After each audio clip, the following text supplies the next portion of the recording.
Hey, welcome to another episode of the Iron Grips podcast with myself, John, and Coach Marco. We're here with the amazing Juliane Gralle, who is a musician, got an amazing story. This is a cool conversation. Hope you enjoy.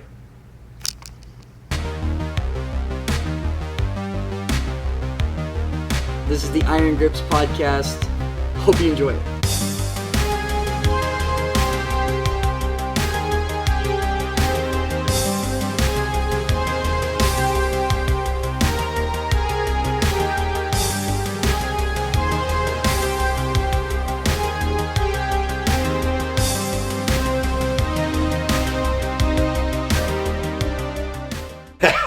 I just realised I might have locked my car. I think it self-locks, but I don't trust it. That's obviously where like one of us has to. I was so fucking pissed she came training on Wednesday. Yeah. She's like, I'm gonna go and roll. I'm like, you sorry? I'm like, what, without me? I'm like, I've got stuff. I'm like, I've got a client at 11:30. I can't come. She's like, I know. I'm like, oh, so it's like that, is it? I get it. Right. I always love it because like something like this, for example, this particular encounter, I've now heard the exact story from Danny and from you. Yeah. And there's no discrepancies, no, but it's still a slightly different way of telling how that. No, I say from my point of view, as in like I just what do you mean? You go in rolling like you got a job to do. Like why I'm the one working. So now that we finally have the person that's been behind the camera the entire time on the couch, Juliane, I'm gonna let Jon Bond start asking some questions. Alright. Well, I guess I'm gonna start with the music, right? So you're a musician. Before we obviously delve into jiu-jitsu and all the other stuff. But how long have you been a musician? Tell us about your history with that. How did that start? Oh, it's kind of long actually. I'll try to not take too much time doing that.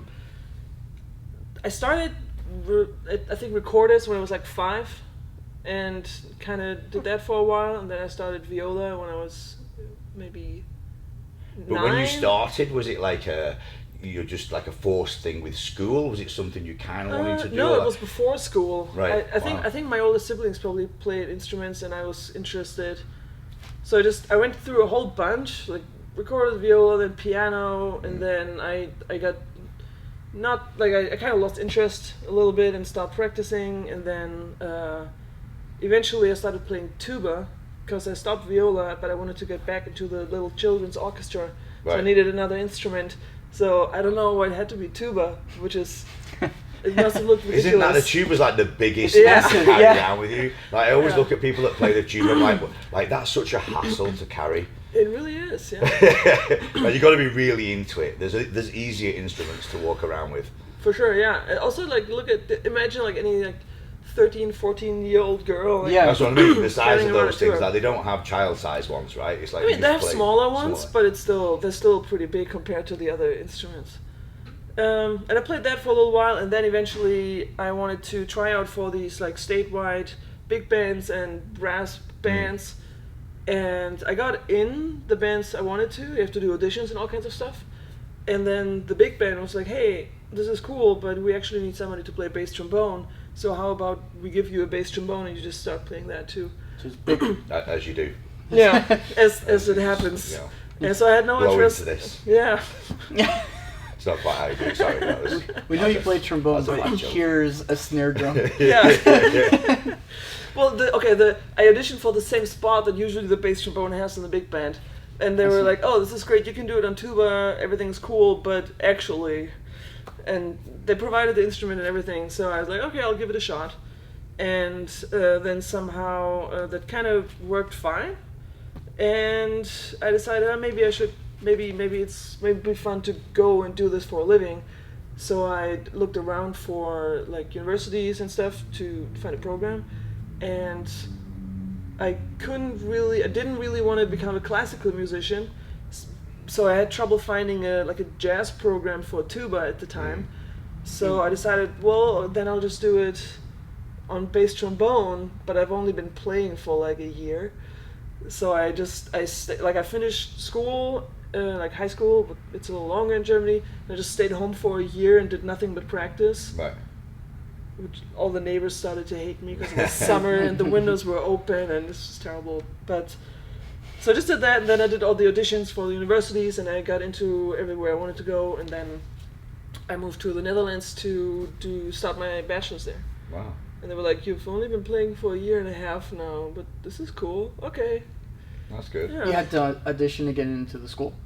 Yeah. You have to for all the if you want to do bachelor's or master's or whatever in music, you always have to do auditions. Yeah. And especially like the bigger schools, like for example the private schools like UC or something, it's really hard to get in. Yeah. And that's for those kind of programs, it's always like that. Yeah. When I was looking at the Boston or the Massachusetts School of Music, Berkeley, I was looking at that when I was graduating high school because I really wanted to go to school for music. Right. And then I started looking at what you needed to know in order to get into the school. And I was like, Yeah. I'm going to school to learn how to read music. That's why I'm going to you guys. Like, no, you need to learn. You need to know how to read music. You need to be first place. at certain level. I was like, well, I can play. Yeah. Sometimes they'll let you get by with just playing, but there's the audition where you play for them, and then there's a theory test and an auditory test and all that kind of stuff. So it's that's why it's so hard to get in. Yeah. Yeah. So then I was really focused on art and then focused on music in high school. So then I was like, okay, I'm gonna let go of the music dreams. And so then I put in my portfolio to USC, the art school, and actually got accepted. Oh, cool. I was like, yeah, cool, I get to go. Then I saw how much tuition was. Oh, USC, yeah. Oh. Unless you get a scholarship, like, but that's the other problem with like tuition here to go to those kind of schools. Yeah. Especially if you become a musician, like you got giant student debt suddenly because you went to a great school, and then you're a freelance musician. Yeah. It's like, how are you gonna make up all that money? You're Yeah, not a doctor. You're no. not a. No. Yeah, Your and then starting especially salary art. is not that great. Yeah. And so then No. the thought of doing art to make money, I was like, okay, I'm not going to pursue that. But then I got into Cal State LA, did art there for a year, but I was already training, and then I was like, well, I'm making money doing martial arts, so I switched to that. So I commend you for sticking with it. But either way, you both you're going into you had. I mean, for you got like two passions, and you end up which one makes more sense at the time, right? You followed a passion, which I think anytime you can turn your passion into a career. Yeah. It's not as common as I think people think. We're always surrounded by people that have done it, but if you actually look out into the broader world, like people are not actually following something that they did from a young age and taking it into a lifestyle. I mean, I couldn't have done like music was my. I don't know, but to me it seems like it's the same way with you guys. Cause I took my passion into my career, Yeah. but from a music I was like I couldn't do at school. See, I to was me it terrible. feels just as crazy to like you're like I was making a living doing martial arts, and I think for most people it's just like the same like. Well, I think you grew up like, or like most of the us grew up fitness with. industry is There's a like, handful of it's not things that you possible. see as like rock star, Right. athlete. There's these Right. things that you grow up dreaming. These like some of the first things you tend to go like as a child before you have any idea what it really takes to make it. It's like that's what I want to be Right. when I grow up, astronaut, whatever things Right. like this, right? For my music, I was terrible. Like we were forced to do it at school Oh, What'd you early play? on. Yeah. Well, it's not what did I play, it's more what I didn't play. So I was the kid that was shoved at the back on the triangle. Like, when you're given the triangle... I can only that- see you right now playing that the you're triangle. shit, right? That's what that means. It's like, it doesn't mean that like you go, okay, John, you're terrible on everything, so stand at the back and every 10 seconds hit this. And that would be a thing. Ting. I feel like the 10, triangle is the the most undervalued, underappreciated instrument. Really? Because everybody always makes fun of the triangle for those kind of reasons. But like if we ask a professional a percussionist, for example, it's not an easy instrument to Really? do well. So you're telling me You're I could a have been a percussionist? musician? You're I've not been just looking triangles? at this wrong my whole life. It's a I thought it triangulation. was. I saw it as punishment. I saw all the other kids on some of the cool fancy stuff because Yeah. they practiced. You can play the guitar. No, that's you like play- I to get the, practiced nothing. the most amount of resonance out of that damn triangle is not easy. And then Yeah. why do schools, I don't know if they do it like maybe in Germany or the US, but like the first thing you're giving to play for some reason at like junior school is the recorder. Yeah. What is all that? I got the flute. Like Or the a actual flute, flute. Oh, like the- Like the actual flute. That was my first instrument Wow. that I That's a had. little like harder than that, the like you spend, and because like as a child, like you kind of just do what you're told. Like Yeah. I mean, it didn't take me long to become rebellious and just stop Yeah. doing stuff. But I think about the days I was at home practicing Three Blind Mice, and going, I Okay. grow up and you go, why? So Why was I doing that? What is giving me like no life skill? they gave me the recorder when I was 5, and I went to this group class. And after the first lesson, they gave me the little book, and Yeah. I just played through the whole book right afterwards. And then they were like, "Oh, okay, so we'll let you take private lessons."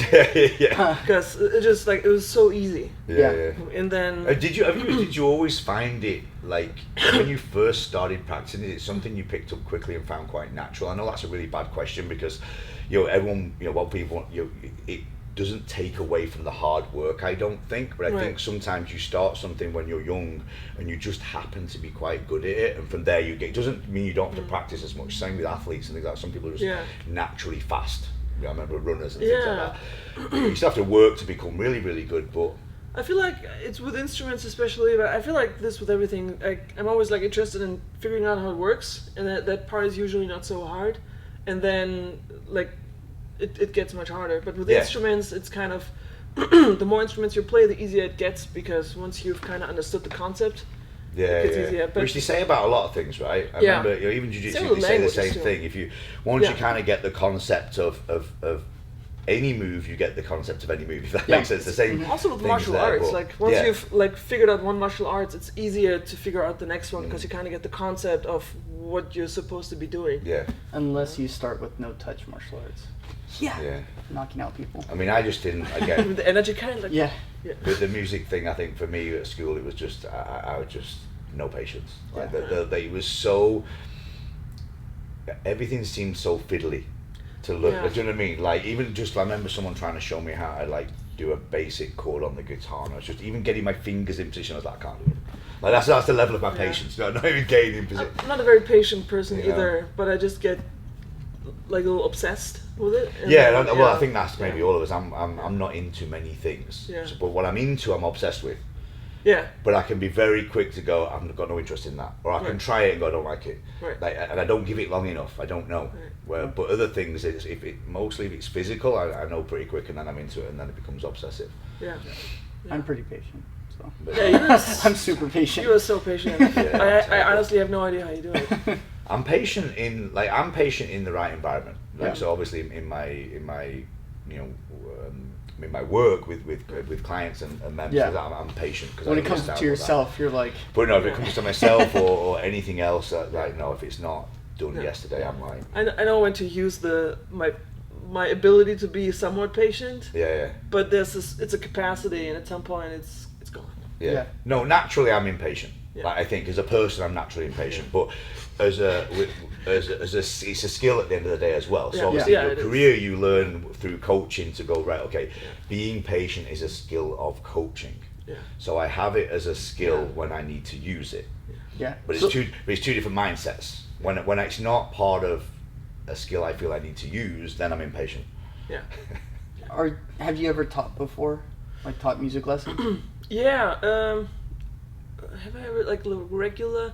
Oh yeah. So I occasionally I do private lessons, but I usually don't have like like any regular students. Yeah.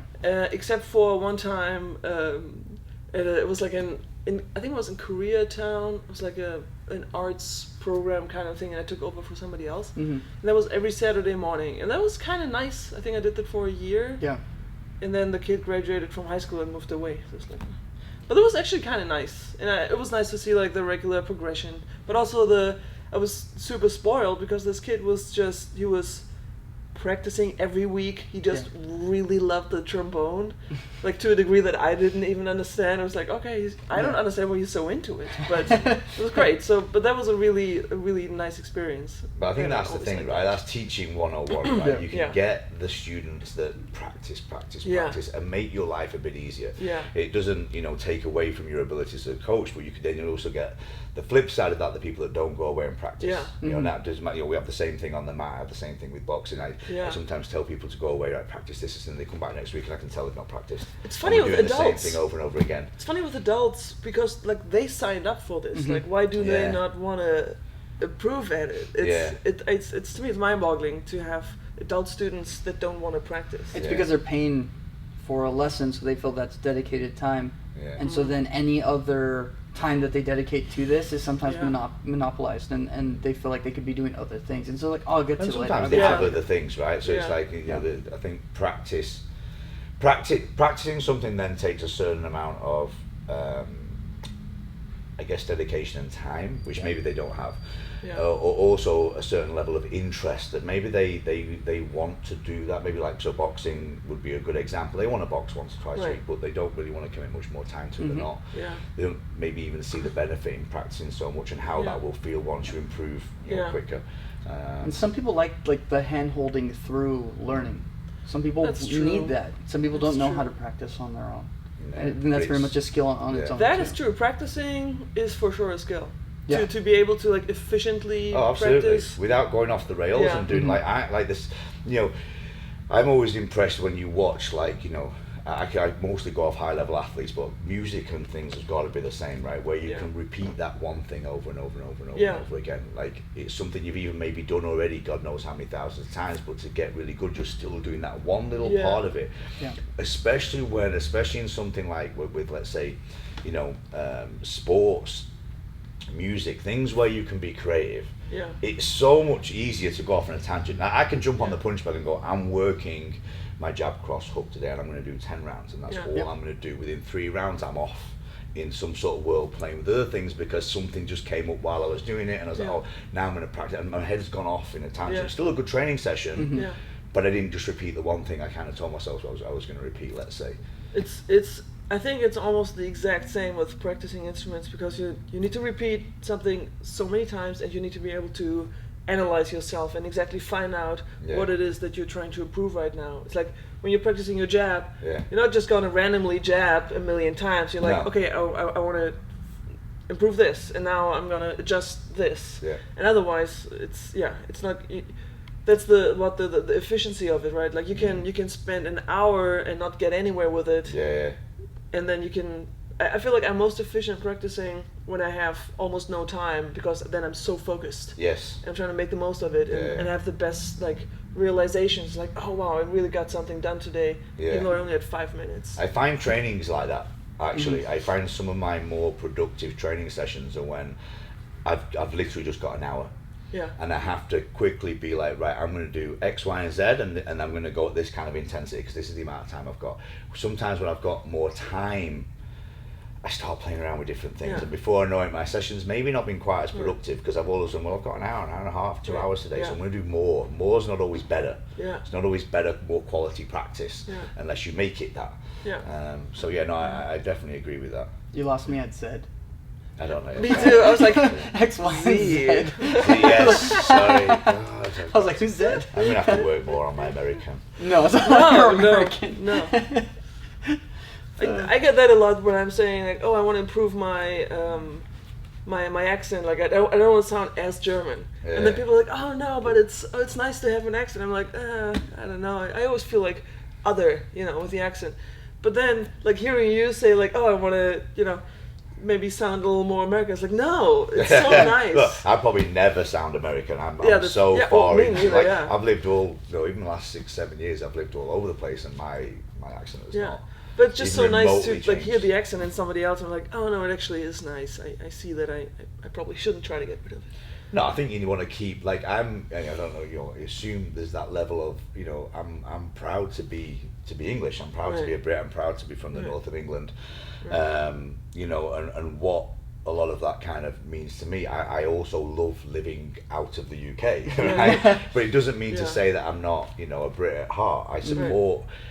Every country I've been to, I feel I support that country once I'm there. All countries have got good and bad things going on with them, and I find the more I travel, the more every country's got the same shit going on, just a different place, right? But if I'm in the US, then I support a lot of the things that the US, are patriotic about.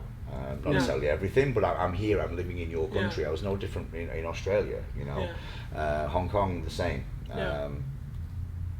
So I don't feel you should really live in another country without being supportive of that country's morals. Not necessarily everything, but by and large, I'm choosing to live here. So I hear a lot of people go to countries and kind of then they sit there bashing the country. Like, well, go home then. Go back to where you're from, right? I agree. Like, you don't have to love every single thing about the place where you are. Also, if I lived in Germany, I wouldn't love everything. No, I don't love about everything about the UK. Either. Same thing. So it's. But it's like I'm not gonna generally criticize everything that's happening here, even though there's a lot of stuff where I'm just shaking my head. I was like, I just don't get how that. But like you say, this is my country. But like you say, but you can go home and do the same thing. I keep up to date with what the UK is doing. And I'm just like, oh my god. But anyway, people always like, oh, Germany's so great. Why don't you live there? I was like, well, it's not all perfect either. But do you not find that's always people that've never been? Yeah. I always get to your own country. It's always but the UK, England's going like, and then you've never been. You're like so when we went to Scotland. We went there and we wanted like the muggy weather, and we wanted like the rain and just the nastiness of it. So we packed all these like cold weather clothes and rain jackets, and we get there, and it's gorgeous. It's all sunny, and we're going through. And we're there for 5 days or 7 days, and everybody there is like, "Oh, you came at such a good time. It's so beautiful right now. It's our 1 week of summer." I'm like, "Fuck, we just came from California. We wanted to change the scenery." We wanted to go in there. I mean, that's I would class that almost as unlucky, because I've been to Scotland a lot, and look, the UK weather in general can be terrible, but Scotland, the further north you go, the worse it just gets. It's crazy. I've been to Scotland a few times where literally it's been dark all day. Yeah. Like, you look out the window and you're like, is it still the middle of the night? Like, what's 11 a.m. and you're like, it's still dark. And that's why you start to drink early. It was the same. Well, this is because which is good. You don't really know what time of day it is. It was the same. It was like 11 p.m. and it was like the sun was barely going down. We're like, I mean, that's the beauty of what I noticed in some, again, different countries, whether they have like it's called daylight saving, whatever it's like now. I mean, I don't think it used to be called that when I was a kid, but where you get these like really late evenings where it's bright till 10 almost 11 o'clock at night, and then I moved to Hong Kong, and there's no time change, so the daylight hours are exactly the same all year round, no matter what. By 8 p.m. it's dark every day. Doesn't change. So it's nice when you go from one place to another, and kind of you get that back again. Like, oh, it's really nice for it to be light till 10. I wish they got rid of the daylight savings kind of change, because it's in general, because in Germany they do it around the same time, but it's like 2 weeks off. So there's always 2 weeks, or 2 times 2 weeks out of the year where instead of 9 hours it's 8 hours. Whenever I try to schedule calls, exactly, that's what it bugs me. Like with work, because Hong Kong doesn't change, so theirs changed the same. So work, obviously calling family, things like that, but work, it's like, oh, my call was at like 6 p.m. now it's moved to 7 p.m. And then I'm having to kind of call them lot and go, can you lot do earlier, because I don't want to do later. It's like chaos. So what brought you to LA? When did you come to LA? How long have you been here? I've been here since 2012, so it's been almost exactly 9 years, because I moved here in August that and year. what brought you here in the first place? How did you get here? Work. I just wanted to live here and be a musician here, work here in the music industry, because I'm kind of what they consider a doubler in the music industry, because I play several instruments. Right. All in like, why is that funny? I don't know. The doubler. The triangle. Doubler. Yeah, that's going to be a new nickname. The doubler. The doubler. It's for example, like there's certain instrument groups where it's more common than others. Like French horn players are usually not doublers, or trumpet players aren't either. But for woodwind players, they usually play a bunch of different woodwinds. And for low brass, it's kind of typical to play several different trombones and euphonium and the tuba, and then some like other stuff that's related to it.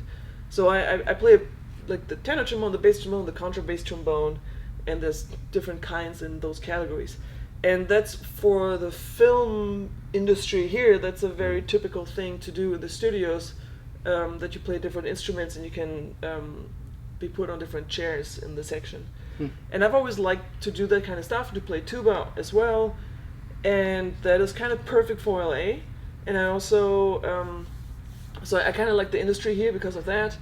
And then there was one particular musician and his band here that I really love, who I wanted to play with. Right. I decided I wanted to play with these people and they are here.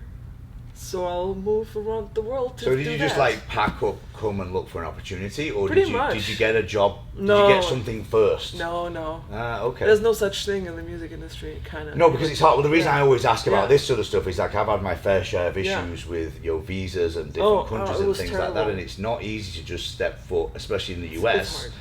and then look for an opportunity Yeah. because every opportunity you're looking for, you're then also asking, can they sponsor you? Yeah. And that's No. difficult. Yeah, there's no like a company to sponsor you as a musician would be really hard to find.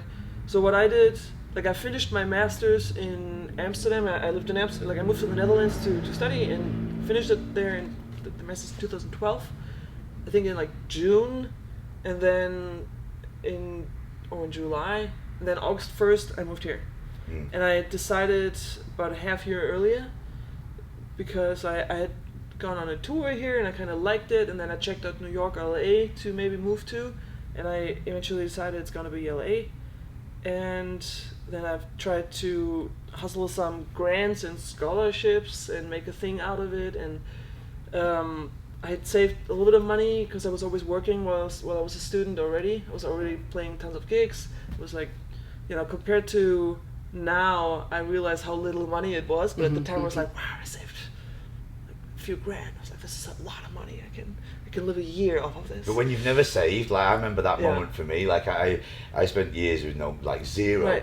and then the first time I got enough money to actually save Yeah. a considerable amount like Yeah. that, like within a few months, I was like, wow, Yeah. like it's amazing. And then you get used to that a little bit, which is Yeah. not always a good thing either. Yeah, that's true. But so then I moved. I moved here with like one instrument and 2 suitcases, and now I have a You didn't come tiny with a house. big tuba, did you? Did you bring that? No, I didn't bring the tuba. I ended up selling mine get and that through buying customs. almost the exact same model again here. Right. It was but traveling with the tuba is terrible It because cost extra luggage. either you have to buy an extra seat on the plane, Yeah, exactly. and I've done that, but it's silly. And then like you sit and you literally have a ticket that says Yeah. Mr. Tuba. For that. Exactly. That's Yeah. what I'm here for. Okay. Like no, I promise. They laughed. I know. I've got my triangle and my recorder joke in. I've been planning that for a week. No, since yesterday. Since I found out we were talking to you, I was like, I've got to get that story. I'm just waiting for one of the podcasts where we have like actual technical difficulty and we don't catch it till I'm like editing, which Yes. is bound to happen because every podcast goes through it, which is why I Yeah. want to compile episodes. Oh, yeah. So you got your visa, you're here. Then what? You start looking for Well, I started. gigs, or I started looking right away. There's the musicians union, and this is like an LA specific thing that there's always bands there that rehearse, whether there's a gig coming up or not. It's like these rooms, and there's always bands that rehearse. And so I just started going there and handing out my card, and going. I Old just school. started going. I was like this is hi, I'm Juliane. I play these instruments, and I just like listened to rehearsals and hung out and met people and went to all kinds of concerts and just started handing out cards and just talking to people, which is kind of like the old school way of doing it, because there wasn't the same amount of like social media stuff around. And also it's nicer because it's a better in. Like nobody's gonna hire you if you show up and be like, hey, I'm the shit. Like you want me on your gig. Like nobody's gonna hire you like that. yeah. Because I'm like I need my peers. I need the people that I'm in competition with to hire me, because we always play in sections most of the time. Mm-hmm. So I need the other trombone players to want to work with me. So if I'm coming there and I'm like, I'm the coolest person in town now, they're not gonna ask me to play with them. I would think people must still appreciate like the in-person effort, that too, right? yeah. I mean, again, it depends Yeah. on. I think sometimes we also forget, like obviously the modern age of being able to do everything through social media and fire out videos and things to people to show off. This is how good you are. It's like depends. I think what people forget sometimes is okay. What are the age of the people you're trying to kind of get in with and impress, right? Yeah. Because if they're more my age, you can send me a ton of stuff on social media and I might be like, okay, whatever. But if you rock up at my gym, looking for some sort of work going in or what you do, I heard about you guys, I'm really interested. Yeah. All of a sudden, I'm a little bit more interested. I'm like, Yeah. okay, you made an effort. Like anyone can message somebody. And that is the exact point, because the first of all, most of the people that I was trying to meet were older than me, because I was 26 when I moved here. And there's this huge thing about paying your dues and being respectful to everybody in the industry. So by being there and showing up and listening to the concerts and the rehearsals and everybody and trying to get to know everybody, I was showing that I'm respecting everything that they're doing already, and I'm not just trying to meet anybody to get a job out of it. So that was really important. And then slowly, like somebody couldn't make it, so they're like, oh, this person is new in town, like we'll ask we'll ask her. And also because I'd been working while I was a student in the Netherlands already, I had a pretty good like CV already. I had a nice resume of people that I played with, like some internationally known people. So there was like, okay, she's not just pretending like she can play. So that also really helped. And then there was a couple of instances where I happened to be at the right time at the right place. And it just. But I think doing that creates that, right? So we were talking about like my career path the other day, and same thing. I just kept putting myself in the right environments. No ego, no anything. Rocking up at people's doors or getting jobs with certain companies and going, you know what? I'll take whatever's available right now, and I'll prove myself from here. Not like I'm walking in going, unless you give me that role with that pay with it, I'm not interested, right? You know, and as you work your way up, you can get yourself more to that. But at that point, you're only really looking at applying for those kind of positions anyway, right? But I spent a lot of time, and I honestly believe it's kind of what got me to where I am, was just wanting to be that person, and also putting yourself in the window so that, like you said, people, they all of a sudden call you, can you cover, can you come and jump in, like for me it was always, can you come and cover class, can you help us out, or you know, would you like to jump on the schedule and help us out. So I always felt like needed in the end, rather than me kind of like, obviously I instigated the scenario in the first place, and I knew that that's what I wanted. But by the time you were kind of brought in because they wanted you. You kind of proved yourself a little bit, and like, okay, no, this guy can help us out, and it feels a much better start. It's always felt a much better start to any employment or job or whatever that way, than, like you say, barging yourself in. And again, I've seen people do it the other way, where they kind of almost jump in at too high a level, and they couldn't actually do the job, and they're kind of almost going for the fake until you make it, and it can work. But I've never wanted that pressure. I'd rather come in under the radar a little bit and actually be a ton better than they thought I was, and then want to need me, than the other way around. I just, you know. The first paid gig that I did in LA, I went to a show at a jazz club in Studio City, and I always had my instrument in the car just in case. But so I went there, I sat down, I was at the table, and for some reason everybody started introducing themselves at the table, and it was like, oh, I'm so and so, I'm so and so. And the guy across the table from me said, oh, I'm Terry Gibbs, which is one of the most famous jazz vibraphone players in the world. Wow. I was like, okay, that's cool. I was like, oh my god. And he was just there listening wanting to go to the show. And then I had, at that point, this was maybe like 5 months in or something. At that point, I knew a couple of people that were playing there. It was a Johnny Mandel big band. Johnny Mandel is one of the most famous composers for film and for big bands and everything. So like, you've heard a lot of his music. Yeah. And suddenly, I saw some, like, the show hadn't started yet. I saw some commotion, and somebody pointed at me from the trumpets, and I was like, oh, what's going on? And then the assistant or the band agent or whatever came over. She's like, hey, so-and-so says you're a trombone player. This guy isn't showing up. Like, he has some emergency. Can you play the show? And I was like, okay, yeah. So I got my horn from the car, and I sight read the whole 2-hour concert. Wow. And they're like, cool.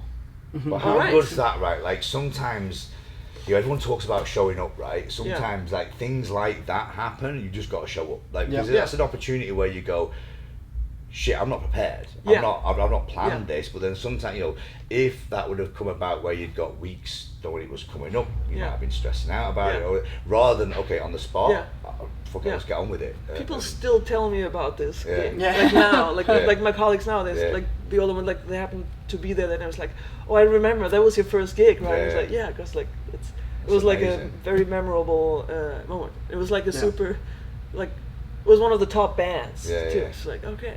Cool. And you got a split second to just get on with it, right? And then it could have gone in so many different ways. Yeah. When you look back, you're like, I could have completely messed that up. But then at the same time, there's the element, I guess, of like, well, they've got nobody else, they need me, so Yeah. you know, Yeah. bit of pressure off. It can go both ways, right? With She the pressure. wasn't gonna mess up, John. No, but there's always What the are you element of pressure, saying? right? Yeah. You But know, like, I like it's not unusual for me to like sight read a full program, so I do that a lot. right, okay. So luckily, well, fortunately, or whatever you want to call it, but so it was something that I was absolutely able to do. Yeah. So No, like, but then you still okay. that's what I always say when Yeah. people like, you know, it's opportunistic, right? Everyone thinks, like, say, luck. You know, luck doesn't come into that. You're at right Yeah. place, right time. Oh, you mean luck? But- Sorry, it was like. But the fact, Yeah. no, but the fact that you'd done all the stuff previously, you've Yeah. done and that you could, what was it called? Something read?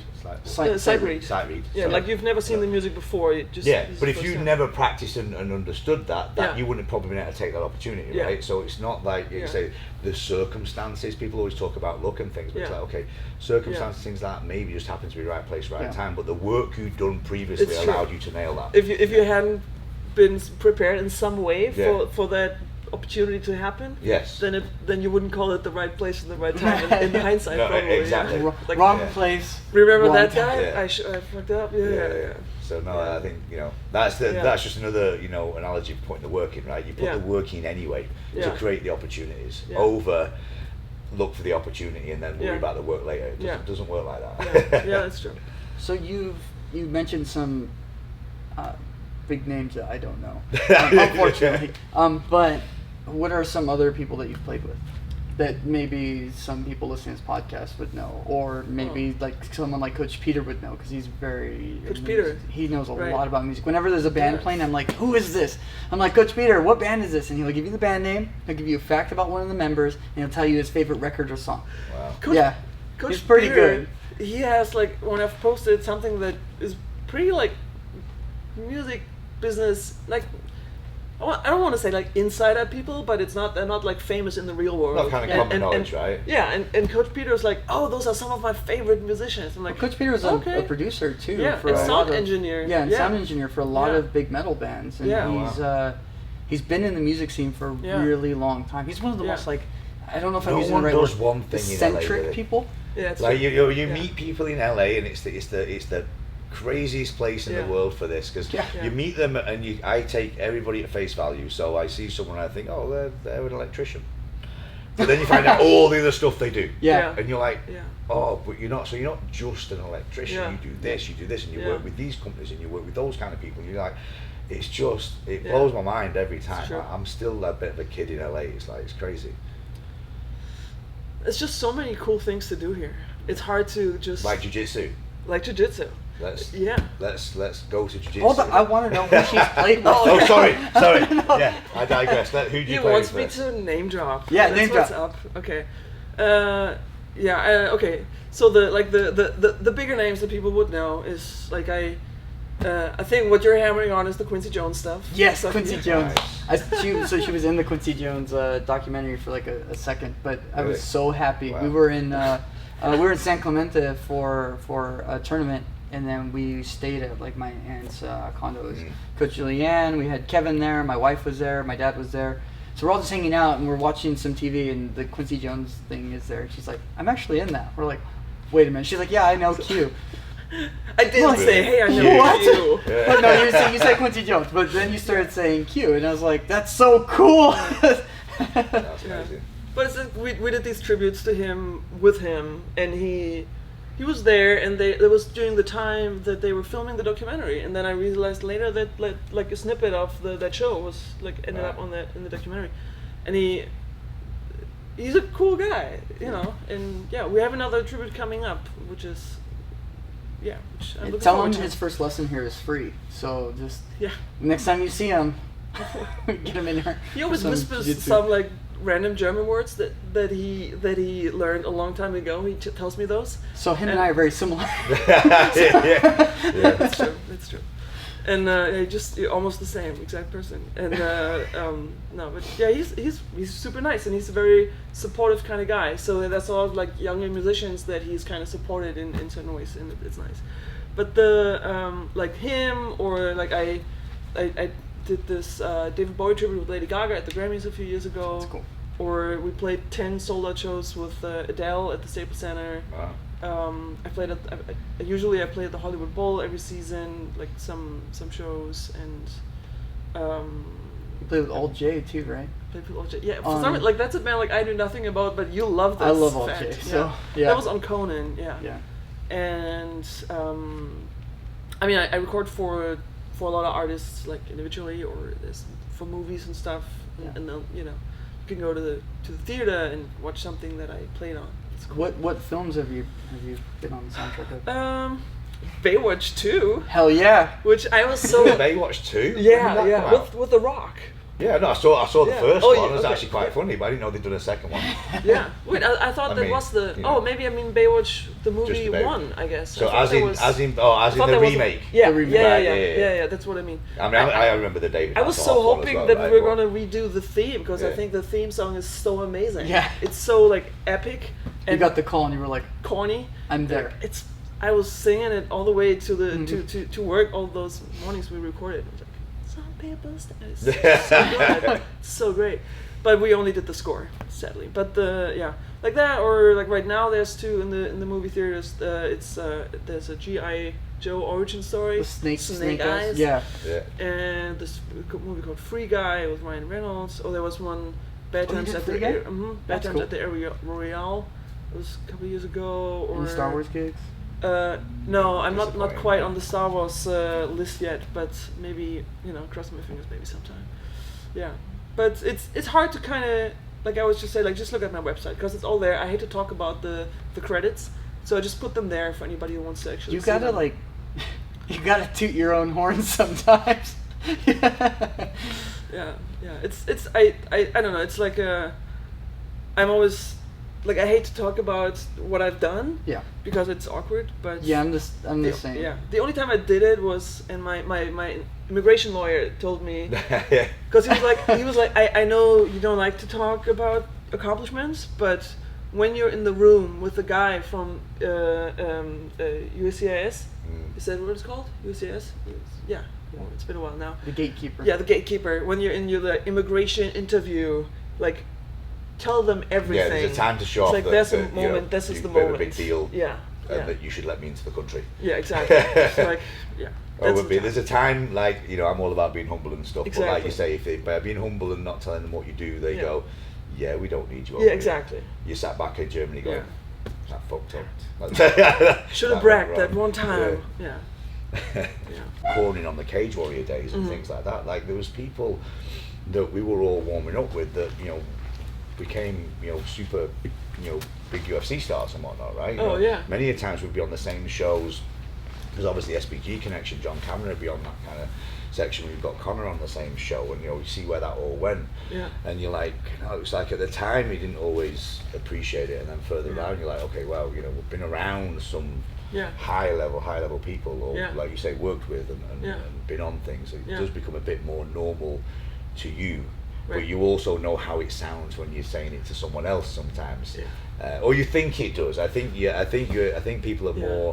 a bit cooler and more impressed Yeah. for the right reason than Yeah. what you think they're going to Yeah. be. Like you sound like you're just showing off. Like Right. it's not showing off. It's what you do. Yeah, It's exactly. what you've done. So Yeah. if people see it as that, I think sometimes Yeah. that's more on them Yeah. and their It's attitude true. than it is you, right? Yeah, and I tend to overthink those Yeah. kind of things. I And, mean, at least you got to show off in your immigration interview. I mean, my immigration interview, I had to get, you get all the police forms from each country you've lived in. Uh-oh. So Never I had to get do them that. like fucking. Well, It's called a rap sheet, John. Yeah, actually, that's the one, right? So I was pretty confident that my Australia one was fine and my Okay. Hong Kong one was like. I had to call up all these different embassies. I What do you looked all over mean the place. pretty confident? Because it's more recent, right? So I've been good the last 5 or 6 years, whatever. But like when I was younger in the UK, I knew. I'm not going to go into detail what it was, but I knew there might have been something on my record. Alright. Well, I knew there was something on my record, and I was like, "Fuck, I might wonder turn if around this guns? I'm like, does it get wiped off? Does it not? Yeah. And my report came back like that. There's something on there, but it's that long ago that we're not mentioning it. This is how they report. It wasn't worded in those words, Right. but Yeah. that's what it was. So I go through the whole interview, and the guy's fine, and he's got everything. And then he finally says, so can you explain what this was? So I total transparency, I explained what it was, and he's like, and I said, look, you know, I think I was 19 years old. I was 19 years old. Here's what it is, we make mistakes. And the guy's like, yeah, it's cool, we all make mistakes, it's not a problem, I just need to know what it was. And it was just that moment of like, fuck hell, it's something that I did, and this was like a lesson you do, you know, look, we all get into shit, we all move on, go on with things, but you're like, you know, there are, when people say that things might not bite you in the arse, it does make you think, like, that could have ruined my whole coming to the US. You know, the US would have looked at that and gone, you know what, no, we still see you as a criminal. Right. Like, what, 30 years later, right? Or whatever it was, 20-something years later, and all of a sudden that's over. For something you go and do when you're young and stupid, right? So, you know, it is what it is, these things happen to people, but I do, when I'm talking to people and kind of talking to youngsters more nowadays, things like that, I'm going, look, don't assume that these things won't bite you in the arse in 20, 30 years when... where you're going. No, you don't know where you're going to end up. Like at the time, never thought I'd leave the UK, but... The problem is you got caught, so... And I got caught, yes, I did get caught. That is the real problem. Yes. Although, to be fair, and again, I won't go into detail what it all was, getting caught was the best thing that could have happened to me. Good. At the time. Good. Because if I hadn't, I would have kept doing what I was doing, and you know, so it's what it is. So, you're in the US, you play with all these awesome people. I know that outside of jiu-jitsu, before you came to us, you had already started training martial arts. What are some of the other arts that you've studied? Martial arts? Yeah, or any sort of like fighting sort of stuff. So as a kid, like both my brother and I, we always wanted to do kung fu. So we would watch the Bruce Lee movies and then go in our like the room with the mattresses in the basement. You know, we had like a fun room. This sounds weird. You mean you had a fight club? I guess. So we just like reenact, but we would also reenact Power Rangers movies. So I guess we just wanted to jump around. But so it was like kung fu, but this small town that I'm from didn't have that. So eventually, I think I did karate for like a year or something. I tried out a lot of different sports. I was for like a half year or a year, and then I got bored. So I did karate for a little bit, and it was okay, but I wasn't super digging it. And then I did fencing for I think a couple of years, which was really cool actually. Yeah. Still have like the helmet and stuff in my parents' house, I think, because I just can't. I should sell it, or just give it away, but it's so cool. Like fencing stabbing. helmet, you know. Yeah. Legal learning to stab people. Yeah. It's a cool sport. It looks more elegant than it is in the end, I think. But my wife did fencing. I remember going to a couple of the cool. practices, and she would get these massive bruises from like where they're not protected because they're just you know, she had like a chest protector, but then other than that, she was just getting like all these bruises, and I was like, I'm not gonna do that. And then I think the next like fighting kind of a thing I did was after I moved here, like after a few years, I was like, I still want to do this. So I looked around, and I was living in Hollywood at the time, and I found this place that did Jeet Kune Do. And so I did that like on and off for a couple of years, but it always like I didn't like I really liked it, and I realized eventually that sparring is a lot of fun because like once I got to spar, I was like, whoa, this is crazy. This is so live. It's so like you can't think of anything else right now, especially if you're not good at it yet or you're still doing it. It's like you can't think of your grocery list because you're gonna get hit. Like it's not good. So like I got a little addicted to the live feeling of that. Yeah. But the way that it worked, like it was like in the park, and I wasn't really loving the group format that they had because I felt like there wasn't enough. Like there was only one instructor, and a lot of the students were like helping each other, but I didn't feel like they really knew what they were doing. And then I took private lessons for a while, but it was hard to make it work with my schedule because my schedule is literally every week is different. So it was difficult to make that work, and I felt like whenever I went out of town and I had a little break, I wasn't eager to go back. So I eventually stopped. But I still wanted to do martial arts more, but so it kind of just felt like I needed to look for something else. Yeah. And then for some reason, I got interested in jiu-jitsu, and I was like, I'm gonna look around for something like that. by the time I'd moved to Pasadena here at the corner. So I looked around and I checked out some schools online, and then I found this place, and I'd walked past it so many times because it's so close to where I live. And I was like, I'm gonna check that out. And I remember, like, I think I maybe wrote like a message on the website, and then you called, and yeah, and then I went in to try out a lesson. Yeah, I did the first lesson with you. Yeah. And I remember it too because it was I was working with DePaulis in my first lesson, which is kind of fun to think about it now. And I think we did arm bars, like from close guard. Yeah, from close guard. I remember the lesson. Yeah. And I was just like, this is wild. Like I had no idea about any of it, like what any of it was. Which like, there's a lot going on here. But it was fun. And DePaulis is fun to work with. So, yeah. Yeah, hopefully we could get him on the podcast too. Yeah, He's got a crazy story. Yeah. So then you start doing jiu-jitsu. I'm going to ask you a little bit more about the journey so far, because with COVID and everything and the amount that you've been training. But I wanted to ask the comparisons between jiu-jitsu and being a professional musician. What like the correlations are? Do you feel like they complement each other or contrast each other? I always feel like there's a lot of similarities between music and martial arts, because I mean it's probably similar with other like sports as well, but because I feel like there's so much creativity once you're rolling, once you're sparring, because like you learn all the like vocabulary. There's always these comparisons with language too, right? Like you learn the vocabulary and the grammar and all the kind of stuff, and then you got all your little things that you can do now, and then you're like, and now fly, you know, and you're like, and then you're like rolling with someone, you're like trying to use stuff, and you don't really know how to connect anything yet. You just have like this ramble, like this bunch of like random words, and you're like throwing them at somebody, and they don't really understand what you're saying.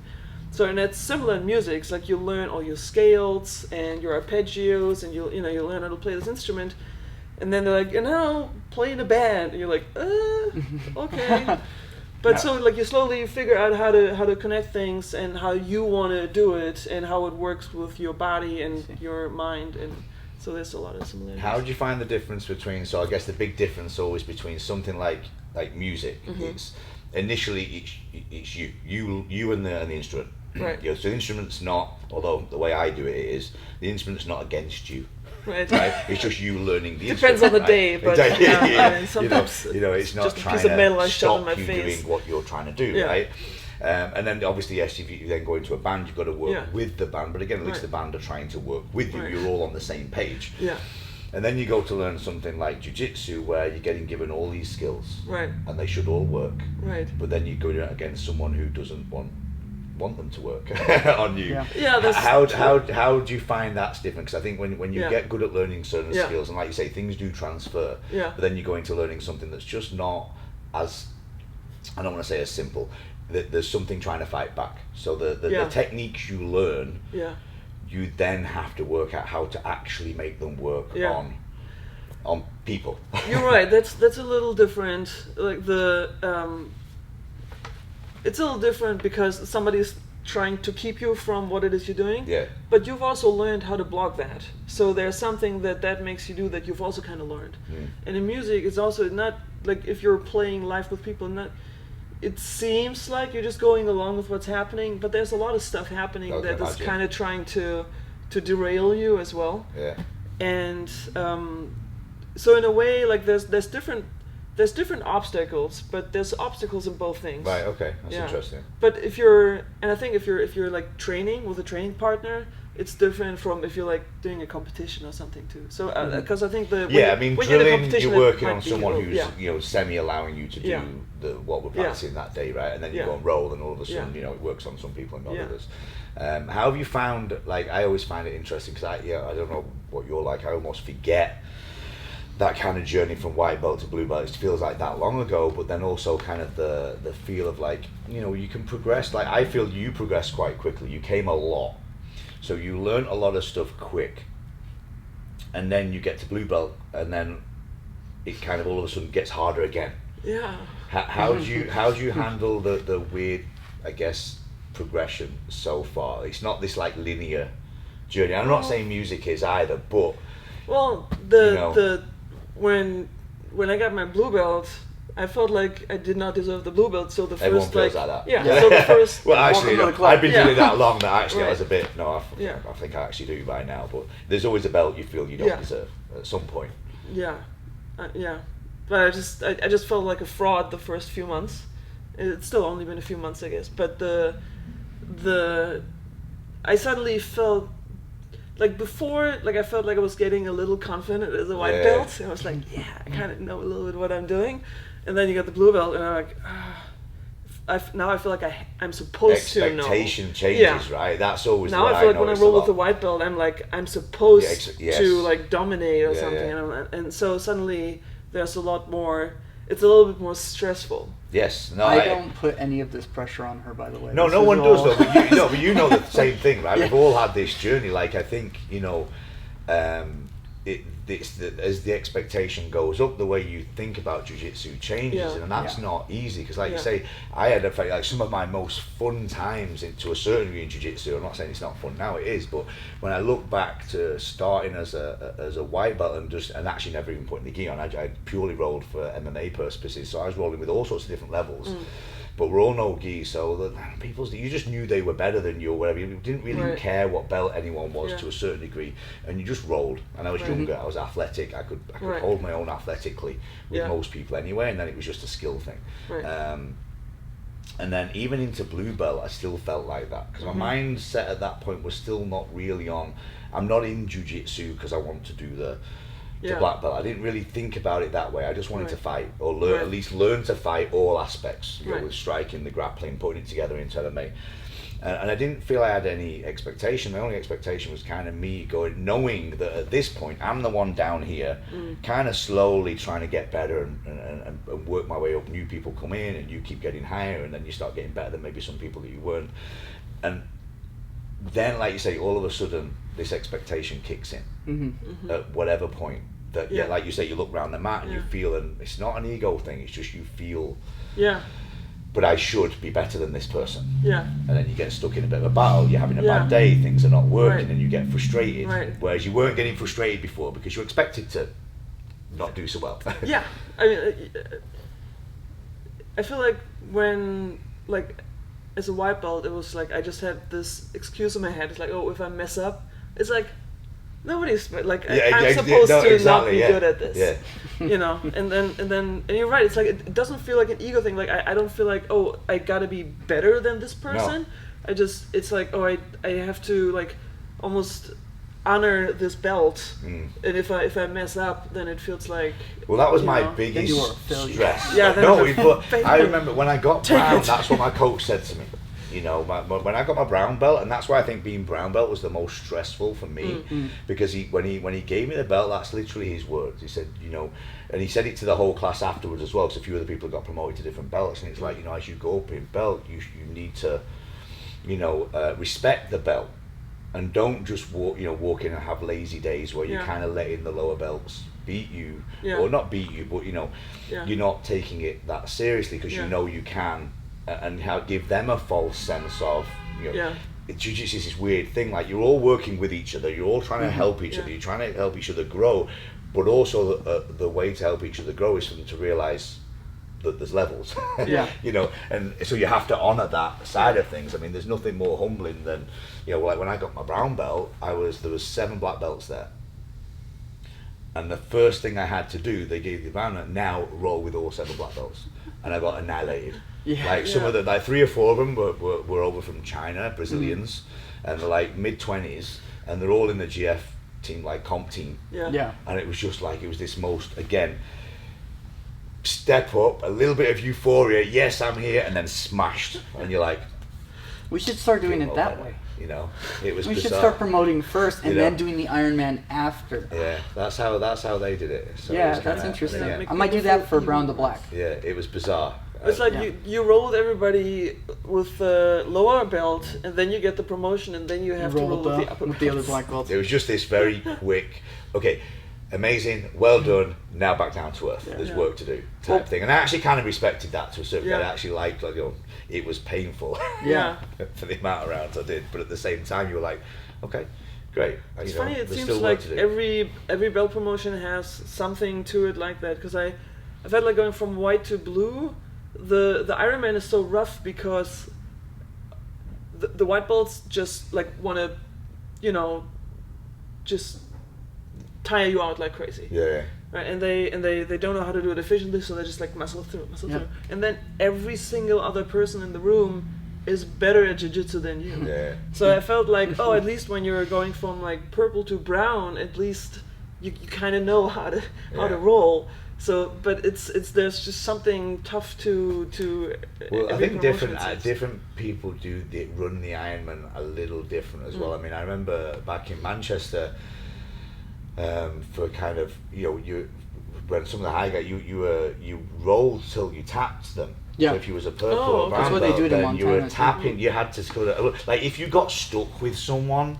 And it was just whatever, even if it was a lower belt. But the idea was you tapped all the white belts, then you tapped all the blues, and then like if you was going for brown or whatever, it would start to get hard because then you're getting tired. Right. So then you bring that factor into it that a lower belt's could be giving you a tough time, but you didn't know when the coach was going to tap that guy off you. Oh. So I've been there whereby you're like just having a frustrating 5 or 6 minutes with somebody who. There's still more like lower belts to go, but you just can't get past this one guy for whatever reason. And there might be a weight difference. There could be all sorts of things. Yeah. And then they kind of relieve you and tap the guy off and go, you get off and the next person on. And then maybe you tap a couple again because it's just different people. So there's all different ways of mentally messing you up through an Ironman. But I think the beauty of them is the first of all pointing. But I remember Matt Thornton I think said this once. I remember being there when I think it was maybe Matt Inman, maybe it wasn't Matt Inman. I know remember Chris Coltrane, another guy, Glynn. They got theirs at the same time, and Matt was like, all he was looking for was efficiency. Mm-hmm. To a certain degree, like efficiency throughout that 1 hour or 2 hours. Is your jiu-jitsu efficient? Right. Throughout all the belt levels, and by efficient doesn't mean after an hour and a half you're still tapping everybody. It means, are you at this point still in control of the round? Yeah. Even against someone who's just jumped on you fresh and they're trying to submit you, but you still have your wits about your defense. The guy still can't really get much on you or whatever it might be. So I think when you get promoted, the coach already knows you're the level. And when you do an Ironman, it's about trying to be efficient. And I like that about the way you do it here. It's like it's not that day. Like it's not really for you to prove yourself. It's like you've already determined that you deserve this. Yeah. And it's kind of like a celebration. It's a pretty rough celebration, but it's. No, I took that efficiency mindset into ours. That was the one thing I remember when it started. I was like, even though I didn't know that's what it was for, I knew I actually saw that as a practice. And that's why I went with my efficient attitude. I said, I'm going to take my time, and I'm just going to work. I'm going to tap. My goal is to tap everybody all the way up to whatever. We'll see where I get it purple or whatever. But basically, I'm going to. And I just had my own little agenda in there to get through it. Over. Oh my god, right? I was just like, I know exactly what I'm doing, and this is what I'm going to work on, and we'll see where it is at the end. From my perspective, like when you did it, so like as a brown belt, and you knew that you were like pretty far along the brown belt, and you didn't know you were going to get a black belt that day, but to me, like from my naive blue belt mind, I'm like, oh, that must be like such an easy thing. Oh, for well, you it's to not go easy through all those people. No, it's not. You're so good and efficient. It's like it's not easy, but it's easier at the beginning. That's the difference. Like you say, doing a blue belt, it's going to get hard very quick. Yeah. Like it's not like at least when we did it, like you say, I could look around the room and be like, it's probably going to start getting tiring about here. Yeah. Yeah. You're looking and going, it's probably going to get tiring after about 3 people. Because of the masks, I choked on my mask on the very first guy, and I was just like hyperventilating, like, it was like suffocated on the mask, and I was just like, oh god, and I felt like my wind like never recovered, so I was terrified. But also I feel like, I feel like you have probably different expectations, which like on which point like I just wanted to survive. Mm-hmm. And you probably had different expectations from yourself when you did your black belt promotion. Yeah, I just didn't want to look like a complete fool in front of Matt Parks. I was like, this is the first time I've seen him in a year, and I'm just gonna have to do this Ironman, and it just ended up being fine. I remember we were talking like right after we got promoted, like that week after, and we talked about how like the stress, like we felt like this relief because when you're a brown belt, you feel like you have so much to prove. You've been working at this for so long. Yeah. There's so many years of experience behind you, and you're so close to the end there, to getting the black belt and starting this new journey, that like it's almost like a water balloon filled to the max, right? Like you it's all your knowledge, and if you get submitted or whatever, it's really no big deal. But inside you're like, fuck, how did that blue belt get me? I'm a brown belt. My teacher's here, and like it's so there's a lot of pressure, and then especially being like coaches, also being brown belt. I always fall back though on the well, if I don't know it, I'm a brown belt. So Then at black you can't do that. Yeah, you can't really do that. But and black belt was actually the first belt where I felt like, give it to me, I'm ready. Like it was the first time I felt actually It's the only one that's a relief as well, comfortable. like you just said. It's the only one that's a relief. Like normally there's will be a relief no matter what. There might be a moment where it's a relief, okay, because depending on how long it takes you for the next journey for you to purple, right? And it could be who knows how long, and then finally you get it, and it's like, oh, finally I've got that. And then, like you say, and then the next time you show up for training, training, there's this new expectation, there's this new kind of level of pressure and stress that you put on yourself, not anybody else. I was going to say, because the funny thing is, because like I remember like the last promotion that we had, like Jesse got his purple belt, and I remember like the next time I saw him at training, like not for a nanosecond was I doubting that he deserved that belt, but I'm like, oh, I'm sure he feels like, oh God, like I gotta live up to this now. Even harder. But like the other people are much less likely to put any of that pressure on you. No, it's always on yourself, and like you say, there's the living up to it when you and trying to be, and like you say, it's 2 days, right? You could come in one day, get the next belt, and next day you're back on the mat again. There's not a lot changed. It's always really, like, oh, how do you feel now? But the rolling side of things, you're not improved. That's the thing. By changing a belt, right? I remember somebody asked me like, oh, how do you feel now, like with the blue belt? And I was like, well, I mean, I haven't. I'm not better than yesterday when I didn't have it. It's like I color coordinating is a lot easier. Yeah, that's true. Yeah. How do you feel like, what like jiu-jitsu, right? And you're obviously now into it. Like you're too far in now to ever stop. So that's it. I think you get. I mean, a lot of people do quit, I guess, around blue, but I think blue belt, from what I've seen with you, like you're so far into it now that you're into it. That's your journey. What does it do for you outside of your actual training? Like what from doing jiu-jitsu for the last year or so? How has it changed you? If at all, kind of as a person. I think part of it has to do with the pandemic, because I was able to keep training through it, like assisting you with the police program, which I'm extremely grateful for. And all the online classes we did. Yeah, absolutely. And so like throughout the pandemic, because suddenly like my work situation was completely random suddenly, and very just like not much was happening. And I couldn't go do much else, so it was like the one thing that gave me structure throughout the last year, about the last year. And still now, I don't think I've ever, because I don't like to commit to, I don't think I've ever committed to anything except for my tattoos, to be honest. But having this time commitment or having like a structured schedule, like this is not a thing I do. Yeah. And like being here for all these classes all the time, it's kind of like a new thing for me, and I enjoy it. It also is weird to me that like I'm just, for some reason I don't even question it anymore. Like these days are blocked, like these time frames like that. No, I'm not doing this other thing because like I'm going to jiu-jitsu. It's funny when all of a sudden that becomes such a priority, or something like that becomes a priority in life, because like I get so frustrated sometimes when something else gets in the way. And even if it's work, like I'm now frustrated that my own business is open sometimes, because I now can't do things that I was doing before on the same days or at the same time, because I like structure, so I'm the opposite. I have a routine. Like if I'm like, look, I do this these 2 mornings a week, I do this night and that day, or whatever it is. So even if my routine is not always a lot because I'm so busy, I have my days where that's when I'm going. Like I had that phase where it was like Wednesday morning, I can always do Wednesday mornings, and that went pear-shaped, and I tried to flick back to the Monday nights.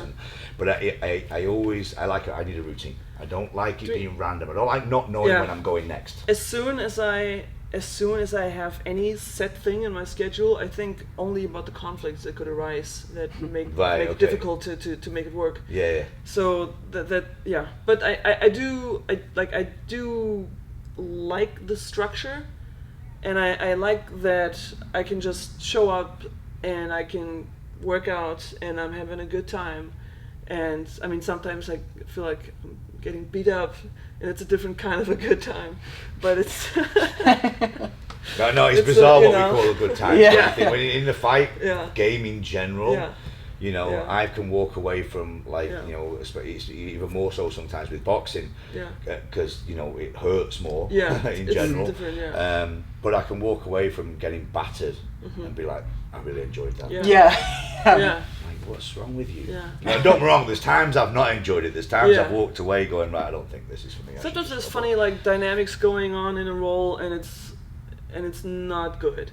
But most of the time, it's like I go home and I feel like, oh, I had a really intense workout, but I actually had a good time. It doesn't feel like I was exercising, and I really enjoy that because I've always, like, for the last few years, I've been trying to exercise regularly, and I used to run a lot. For the last 3 years I did the marathons in LA and all that kind of stuff, and it's like I enjoy that too, but it feels more like working out, and I enjoy it more when I can just it's like working out with a purpose. Like, I'm trying to get better at jiu-jitsu. I'm not trying to get stronger or faster or anything particular, but it just happens naturally because I'm doing this. Yeah. You're just like simulating murder. Yeah.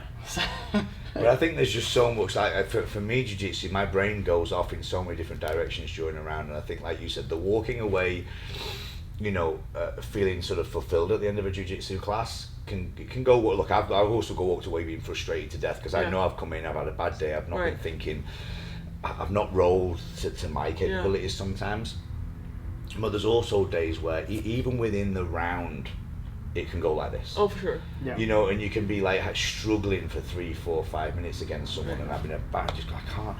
But that metaphor of like, okay, I've got to keep moving and keep trying. Yeah. And then all of a sudden, like 6 minutes in, you get some sort of reversal. Yeah. And you dominate the last 2 minutes, and you're like that. Those things for me are like such a mini metaphor for life with jiu-jitsu. You're like, I could have just give up and just rode out the round. But when I coach, I do sometimes try and coach that out of people because I'm just like, one of my biggest attributes and one of my biggest faults is that, right? And sometimes it's just like you said, it's a case of like, look, just I've gone that way 3 times and it's not worked. Go this way. Yeah. Try something It is else. a great metaphor And you've for also life. got to learn, enough ways as Yeah, well. But at the end of the day, just trying Yeah. something different in general is Yeah. probably going to yield something different than doing the same thing over and over again. I think that's why it's so hard at the beginning to try to go a different route, because you're like, but I only know this one response. Someone's Like, telling you this stuff. It's like, okay, I'll try something else, but it's a complete shot in the dark. But what I really love, and that, because like as a person, I just love efficiency and things like tying into each other together in a super efficient way. It's like, maybe this is my German thing, but not all Germans are like that. But I just love it when like functionality. Yeah. And one of the reasons I love jiu-jitsu so much, and whenever I talk to people that have nothing to do with it, I just tell them it's like this perfect, like, holistic kind of thing, because you get an exceptional workout. There's cardio in it, there's strength in it, there's mobility in it, there's flexibility in it, and then it's also really cerebral, because it's this like 3D puzzle that you're trying to solve all the time, and it keeps you on your toes. So there's like every aspect I want from like exercising is in there, and at the same time it's also occupying my mind. And there's like, you can try to get better just thinking about it. Like, I sometimes like I lie in my bed like falling asleep, and I was like, I remember like at some point I was still trying to figure out the triangle, and I just like in my head I was just trying to set it up, and I was just like, I can't set it up in my head. It's like I was like obsessing about it. And then finally, like, we had a whole thing where we went through it in class, and it was like, finally, I could like do it. But Just like trying to think I find through people's things in my mindsets mind. interesting, right? And I think your background has a lot to do with that. And when we talk to Danny, you'll see the opposite side, right? So Danny's kind of like natural. She's one of them people that's been natural, especially athletically, naturally gifted, gets good at things quick.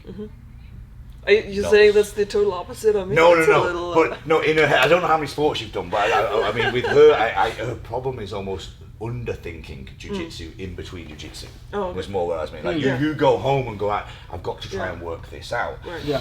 Because Danny's always, I guess, relied on just in the past getting naturally good at something quickly without probably having to think about it too much when it comes to sport. I mean, to a certain point, that works fine with everything, right? But jiu-jitsu, I think, almost from the beginning, you have to spend more. I found like Techniques to same equalize thing. Yeah, I got good at a lot of things athletically quickly, but jiu-jitsu wasn't one of them.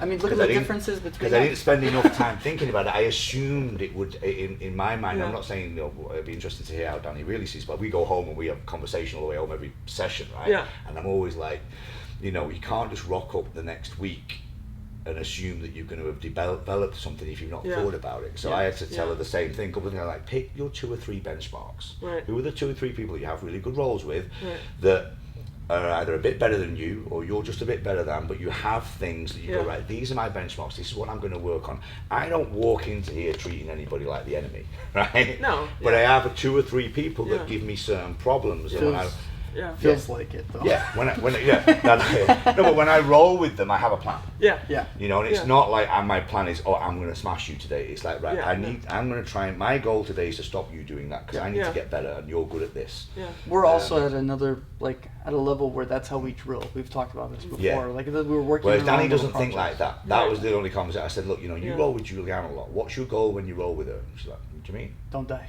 Yeah.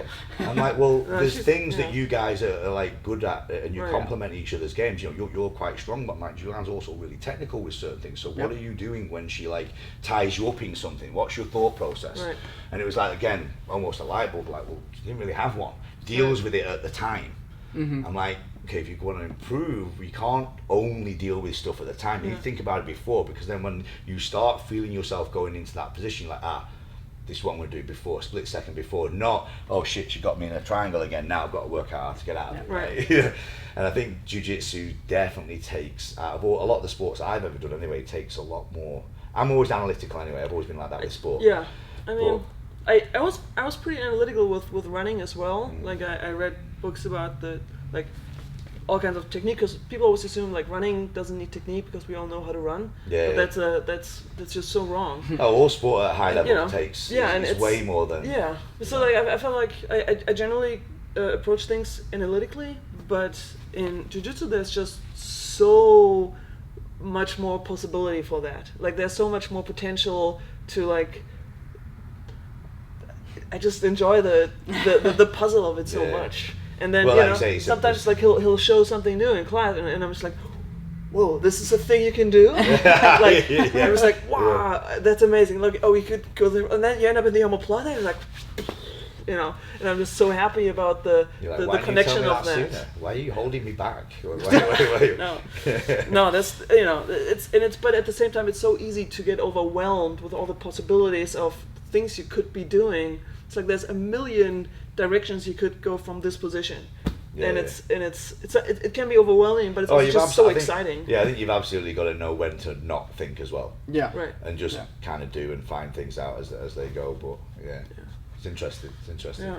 But I'm always interested to hear, especially your other people when they get into this, like what is it that makes them stick at it, but also what are they getting out of it? The driving factor. Yeah. Do they think anything like I think? Because I always think I don't really know what made me stick with it at the beginning, because I think I'd only been coming in for like 2 months or something, and then the pandemic hit. So I don't really know what kept me going through like the 4 or 5 months where it was entirely closed. Yeah, boredom maybe. Boredom. Well, you were still coming to happy hour. Yeah, like those like Zoom happy hour Yeah. like Friday nights were actually, it was a nice feel of community. I was just going to say, some gyms, Yeah. I've said this, I say this an awful lot, like we talked probably a few weeks ago, I said the same thing, some gyms, once you go in, it becomes more, there is a bit more to it than just the training. And the training's part of it, but the people you meet and the community side of things, and just that, wanting to keep that part going, even if the training is not there. I think you're onto a good thing when that's part of it. Because like I say, I'm so obsessed with the training no matter what. Yeah. That if I want to go there for other reasons as well, I'm like, wow, I found my place. Because I can go to places and train where I don't have to get on with everybody. I don't have to even speak to anybody. Right. So as long as I'm getting what I need out of Yeah. that place, whatever training it is. But I prefer an environment where I want to go there because I want to go there. Sometimes I come here and I'm like stressed out about something else, and I actually don't want to talk to anybody. And then I always end up talking to people.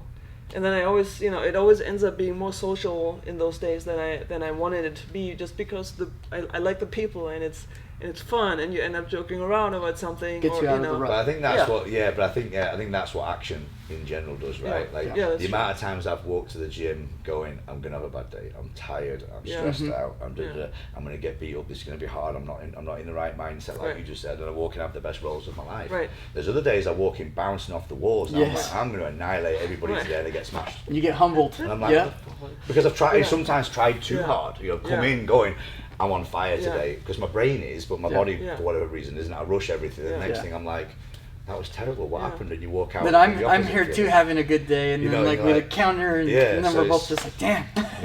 There's so many things like that like as you get older and you analyze, you're like, just the doing is a good thing. Yeah. Regardless of how you're feeling. I think once we started rolling here, when the gym was able to kind of be a little bit open again, that really. That helped me, and it was like Sunday I could go do that with people like in the evenings, and it was just so nice. I had a place to go and do this, and it was weird because one time, like I think last week or something, you guys mentioned, it was weird because it was like white belts and black belts.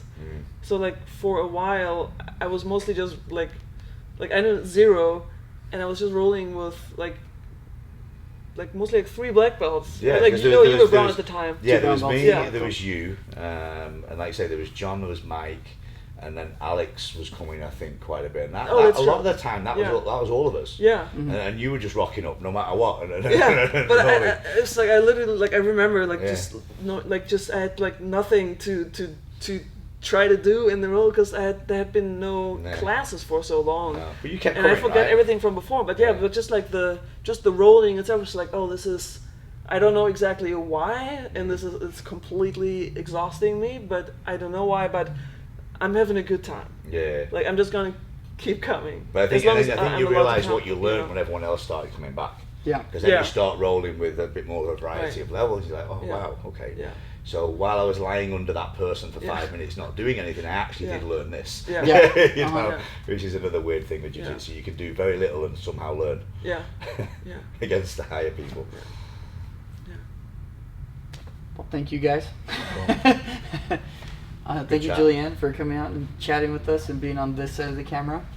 You're going to be here probably for every other podcast. You're still with us, so you might hear her from time to time, but now you have... Chuckle in the back. Yeah, the chuckle and some input. It's good to hear your side of things and hear a little bit of your history and be able to have a discussion both with John and myself and how long we've been training. I enjoyed that. Yeah, it was really interesting, and it's because I don't talk when I come to train. I have to go and jump on the mat, stretch my old joints out till we get going, and then it's good to get to know the students we have around us. But it's also. You know about my water cooker. I do know, and the kettle. I know about your kettle, so that's all I need to know. It's good to hear that there are also cool people outside of the gym, like musicians. Absolutely. I will say I was surprised that because until I came here, I thought that the only cool people were musicians. Yeah. And then I came here and I realized like, oh, there's other interesting people in the world. Yeah. And it sounds dumb now, but that was like a revelation. I was like, oh, there's more. This is nice. Yeah. Yeah. Well, thank you. Well, thanks, guys. Oh, I'm shaking hands. Awesome. Well, it's a new one. Changes every week. Woohoo! Caught me out there. Keeping it loose, you know. God, my hips.